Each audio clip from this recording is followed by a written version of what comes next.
Hola a todos, hoy vamos a hablar del plano cuántico, que suena algo como muy que no sabemos si se puede tocar, no se puede tocar. eh, Todos hemos oído hablar de él, pero ¿qué es exactamente, no? El plano cuántico, en principio, debería ser pues un plano donde estuviera toda la información, o sea, que no fuera preso de la dualidad que tenemos en este universo. Entonces, claro, cuando hablábamos en vídeos anteriores sobre cómo las diferentes culturas antiguas planteaban la construcción de este mundo, hablábamos que había un Karanodak o mar de las causas, que decían, por ejemplo, los Vedas, que es un espacio fuera de este universo. Sería un todo, y en ese todo está pues toda la información. Entonces, claro, en el momento que nos metemos dentro de esta vasija, que por ejemplo, de lo que nos habla la Cábala, no esta vasija donde estábamos, que es este universo, en el momento que estamos dentro de esta vasija estamos en una dualidad. Entonces, las cosas funcionan totalmente diferentes a como están en ese plano cuántico, ¿no? En ese mar de las causas. Yo, dejadme que os cuente un poco cómo empecé a investigar sobre lo que es el plano cuántico, o plano espiritual, como se le quiera llamar. Todo partió desde la kinesiología. Yo estudié kinesiología y, bueno, básicamente la kinesiología lo que hace es hace un test muscular. Puedes hacerlo con diferentes músculos, pero por ejemplo se ve muy gráficamente con el músculo cuádriceps, porque es un músculo fuerte. ¿Y qué pasa? Que cuando tú, por ejemplo, empujas el músculo, le dices a la persona que ejerce una resistencia, cuando la persona dice algo que es verdad, algo que la respuesta es sí, o es algo que le sienta bien a la persona, el músculo está fuerte. Sin embargo, cuando la respuesta es que no, es mentira, o es algo que le sienta mal, el músculo debilita y se nota mucho la fuerza del sí a la fuerza del no. De cuando el músculo está fuerte o débil, se nota mucho. Entonces, bueno, vamos a ver un vídeo, a continuación, un pequeño vídeo, donde se ve a una niña a la que le hacen el test muscular, y ya sabéis que los niños y los borrachos no engañan, ¿no? Dice la verdad. Así que vamos a verlo, y bueno, en este vídeo os diré que se le ha fijado una información a la niña respecto a una enfermedad. Entonces el músculo está debilitando. Entonces el objetivo es ver si un medicamento le sienta bien. Si le sienta bien, el músculo dará fuerte, y si le sienta mal, dará débil. Para eso, lo que hace la persona que testea a la niña es ponerle el medicamento encima del cuerpo y le pregunta al cuerpo simplemente. Y el cuerpo siempre da una respuesta dual. Vamos a ver y luego comentamos. ¿Me llamo qué? Mira. Pues es de ti. Carlos, ¿puedes probar con el jarabe? A ver. Sí, sí, sácamelo. Sí. Me llamo José, di José. Me llamo José. Pues es de ti. Es que me lo hacemos puto y todo. A ver, voy a mejor. Me llamo Nora, otra vez. Me llamo Nora. ¿Cómo es posible eso? Porque a veces mueve la camilla y otras no.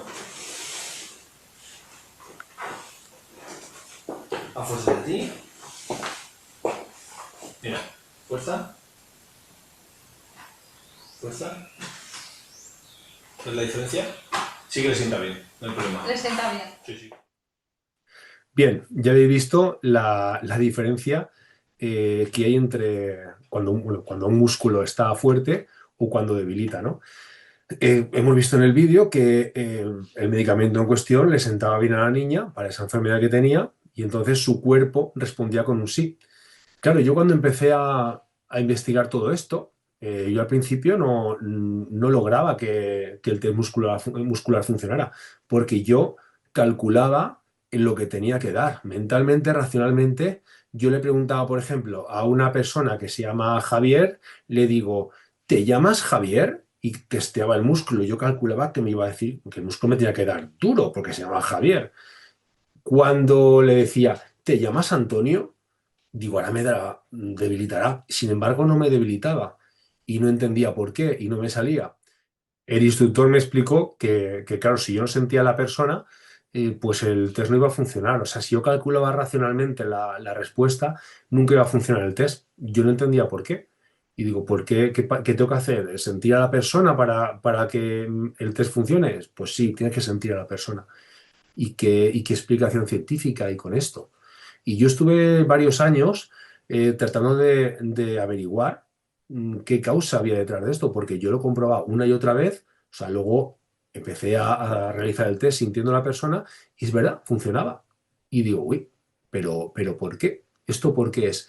Y yo no, traté de investigar mucho, pero no encontraba ninguna justificación a esto, ¿no? Que pudiera explicarlo para mí de una forma coherente.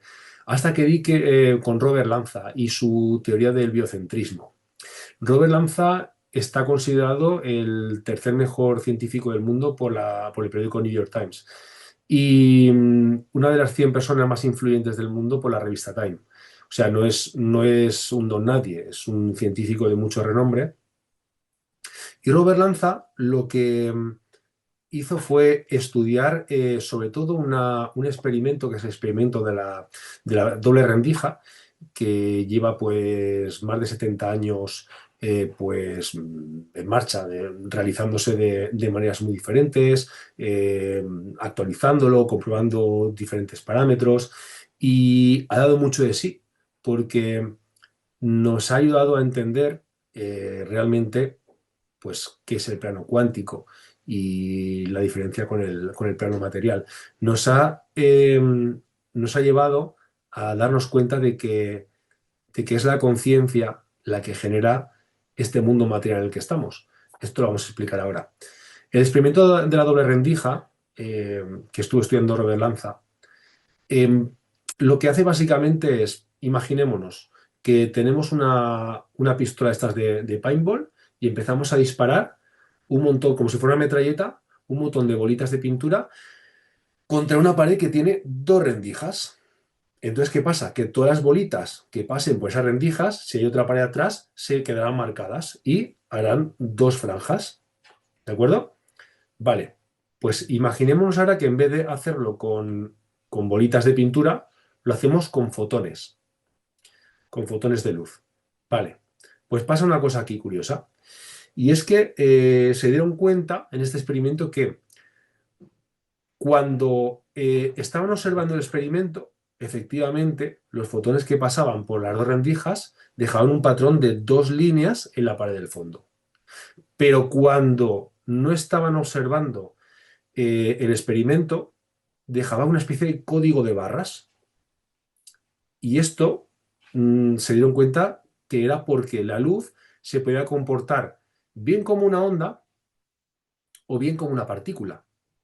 Cuando tú observabas, cuando tomabas conciencia del fotón, se comportaba como una partícula, pero cuando no tomabas conciencia del fotón, se comportaba como una onda. Empezaron a cambiar la aparatología, a medir indirectamente, a hacer, bueno, muchas cosas, muchas cosas. Y durante 70 años, o sea que al final lo que se dieron cuenta es que la única explicación posible era que la toma de conciencia del experimento era lo que hacía que la luz se comportara como una partícula. ¿Qué quiere decir esto? Quiere decir que de las infinitas posibilidades que hay en el plano cuántico, nosotros, con nuestra conciencia, acotamos una pequeña cantidad de posibilidades de ese infinito espectro. Es decir, colapsamos la función de onda y el fotón deja de comportarse como una onda con infinitas posibilidades y se comporta como una partícula. Es decir, nosotros escogemos con nuestra conciencia la realidad que queremos que se manifieste como partícula, es decir, como materia. Es decir, nuestra conciencia es la que genera la materia, la que genera el universo material en el que estamos. Y esto es a lo que Robert Lanza llamó biocentrismo. Pasa también que, claro, si lo vemos desde este punto de vista, también afecta a la conciencia colectiva. Es decir, si yo paso por un bosque, imaginémonos, y veo un árbol que se ha caído, pues claro, pues puede ser, yo puedo estipular que ha sido porque ha habido una tormenta, yo qué sé, le ha dado mucho viento y la ha tumbado, o porque un oso le ha empujado y la ha tumbado, porque las termitas se lo han comido por dentro y al final se ha acabado cayendo. Yo puedo estipular muchas cosas, ¿no? Seguramente, igual una persona antes que yo, vio el momento en el que se caía.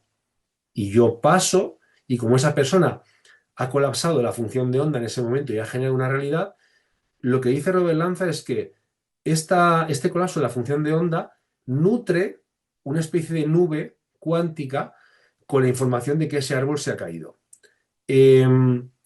Cuando yo paso, lo que hago es, de alguna manera, embeber esa información y colapso de la función de onda de una manera muy, muy parecida a como lo ha colapsado la primera persona que pasó por ahí y vio cómo se caía el árbol. Entonces, estamos generando una sucesión de realidades que afecta a las personas que vengan. Después, de esa forma, lo que sucede es que la primera persona que ve un suceso colapsa la función de onda de esa manera. Eso nutre a la nube cuántica y yo me descargo la información y genero esa misma realidad en el plano material en el que estoy. Esto, por ejemplo, se ha observado en diferentes grupos de animales. Por ejemplo, se hizo un experimento en 3 zonas del mundo, donde a caballos salvajes de repente se metía dentro de cercados. El primer lugar donde se metían los caballos salvajes, arremetían contra los cercados, muchos se mataban, acababan heridos, un desastre. Poco después se probó el mismo experimento en otra parte del mundo y eran muchos menos los caballos que arremetían contra el cercado. Poco después se repitió el experimento en otra parte distinta y ya ningún caballo arremetía contra el cercado.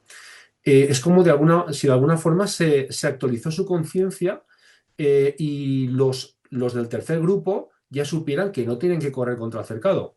Esto pasó también con el experimento de los 99 monos.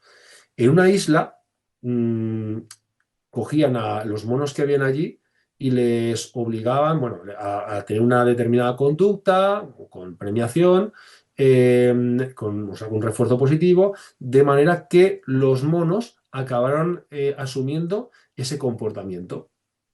Vale, pues lo que se dieron cuenta es que cuando llegaba a un número determinado, en este caso eran 100 monos, pero bueno, cuando llegaban a un número determinado de monos, en las islas de al lado, los monos empezaban a comportarse de la misma forma, sin haber tenido ningún tipo de contacto.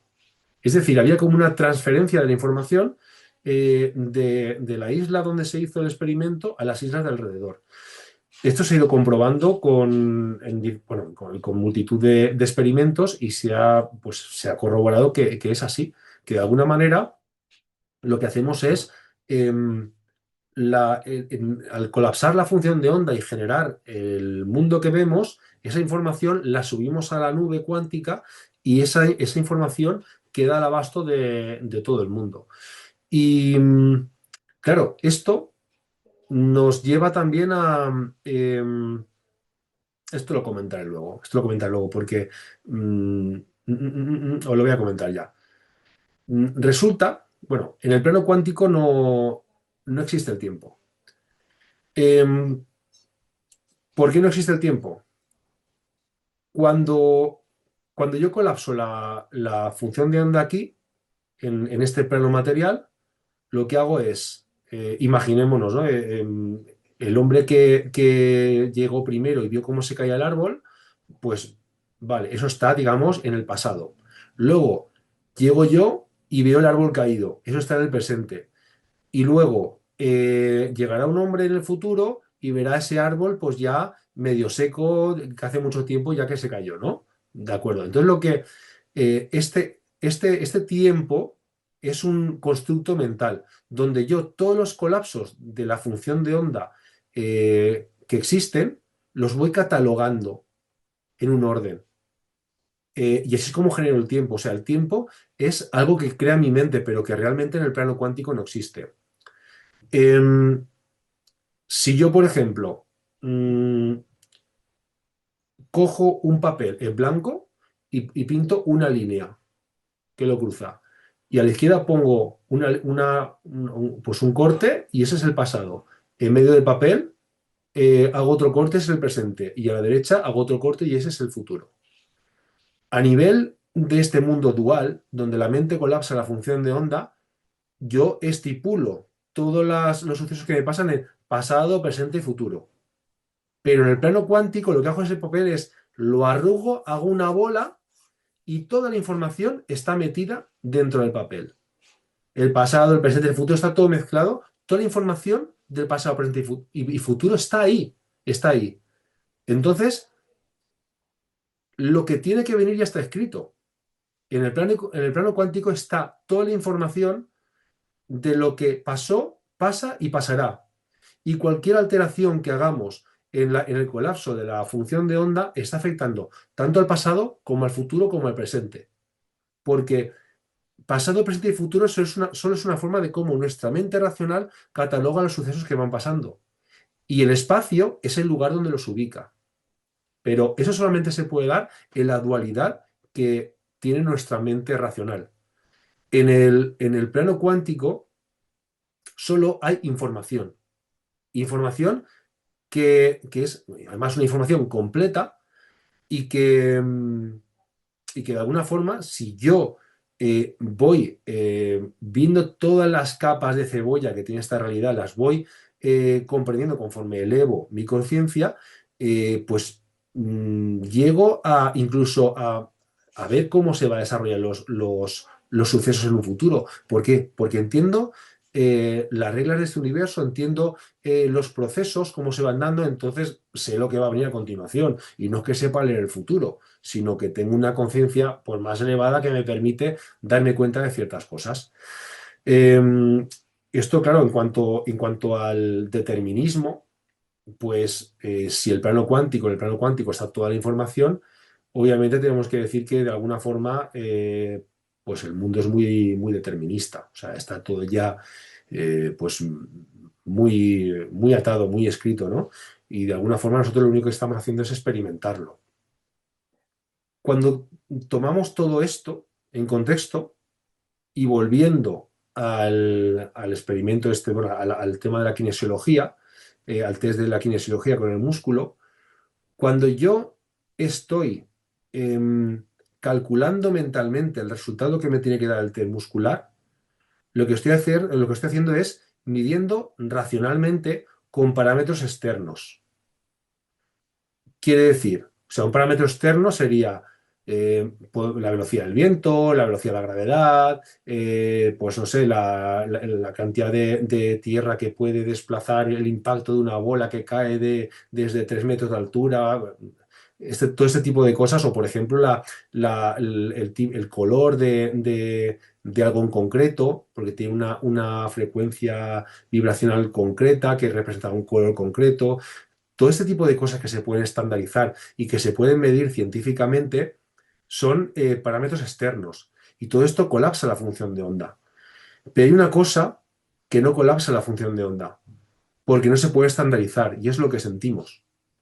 O sea, por ejemplo, el amor no se puede medir.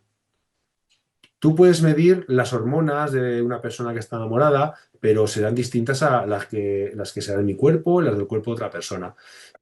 No es posible una estandarización y cada uno tiene una educación, todo lo vivido, que es muy personal y que le incita a enamorarse, por ejemplo, en determinadas circunstancias y en una escala que es solamente aplicable a él, pero nunca se puede estandarizar, nunca se puede medir de manera que son parámetros internos.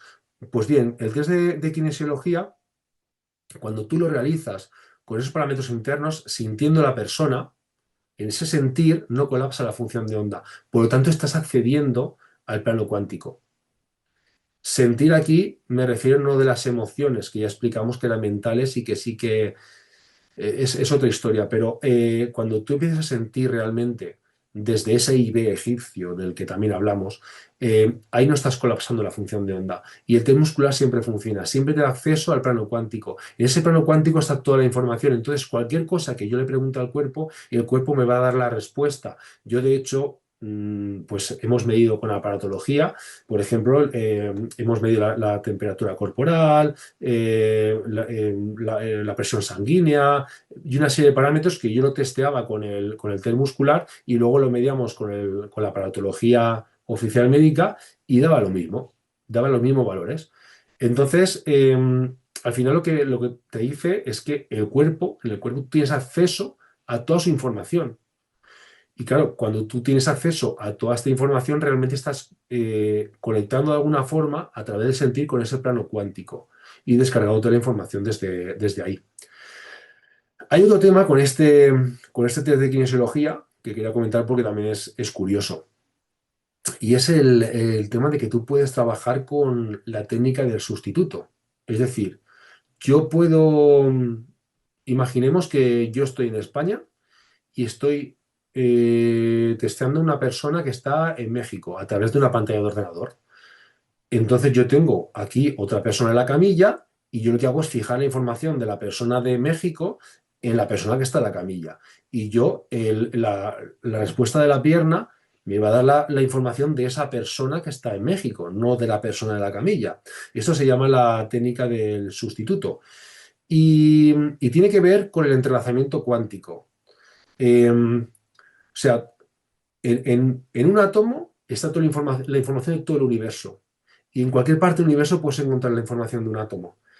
Entonces, claro, por ejemplo, hay un experimento en este aspecto que lo que se hace es, se lanzó un fotón de luz, imaginemos que tiene valor 1, ¿de acuerdo? Se lanzó y se hizo que impactara contra un cristal de refracción, de manera que se dividieron ese fotón en un electrón y un positrón, ¿vale? Uno con carga negativa y otro con carga positiva, con valor de 0,5 cada uno, ¿vale? Si el fotón valía 1, cuando se divide vale 0,5 y 0,5. Cada uno, imaginemos que sale hacia una parte distinta del universo.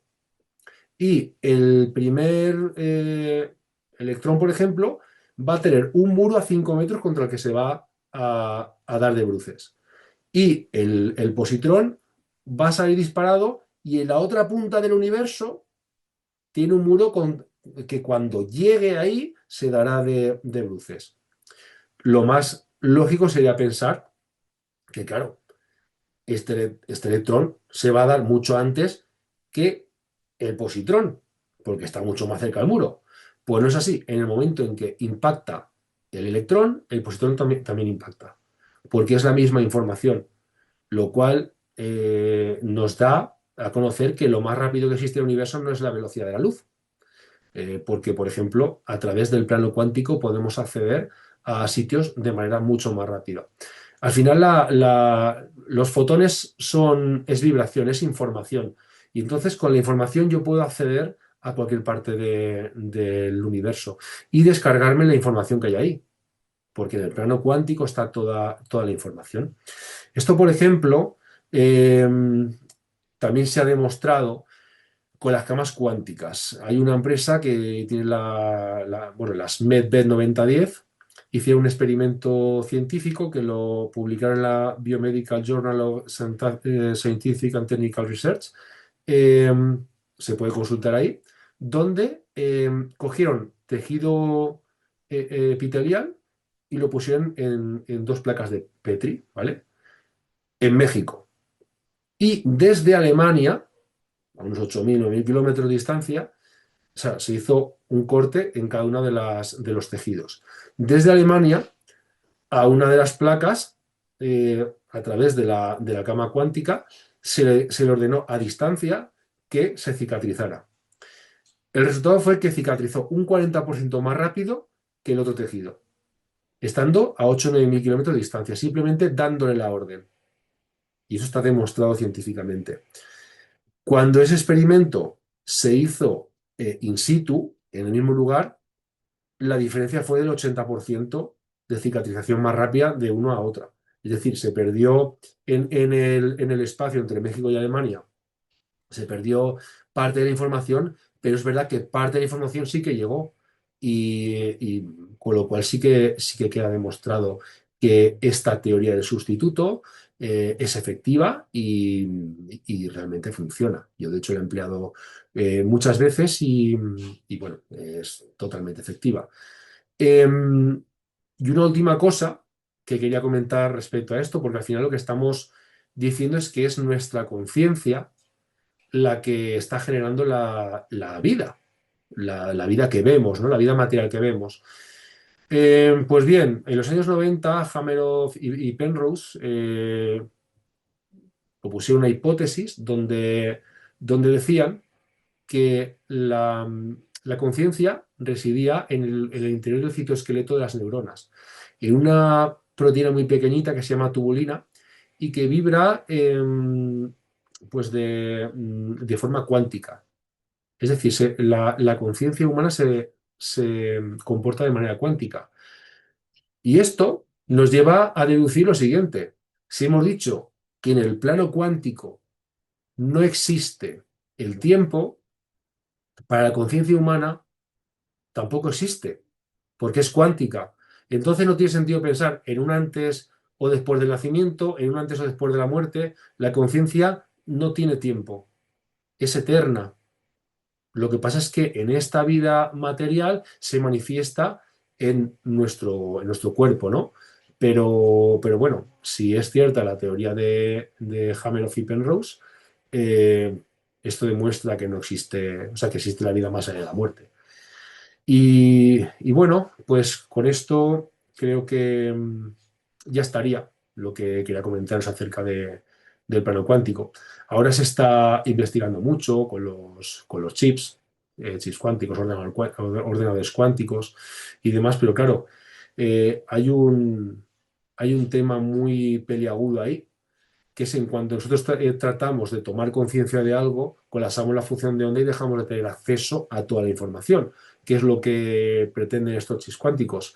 Están trabajándose con una cosa que le llaman la sombra del registro que se queda justo antes de la medición. Entonces, claro, es una tecnología que está en desarrollo, que llegará posiblemente el momento en el que se encuentre la forma quizá de no colapsar la función de onda y poder realmente sacar todo el partido que tienen pues estos chips cuánticos.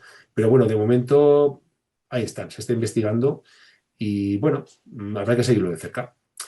Pues nada, con esto zanjamos el vídeo de hoy y nos vemos el próximo día para el siguiente vídeo. Un saludo a todos.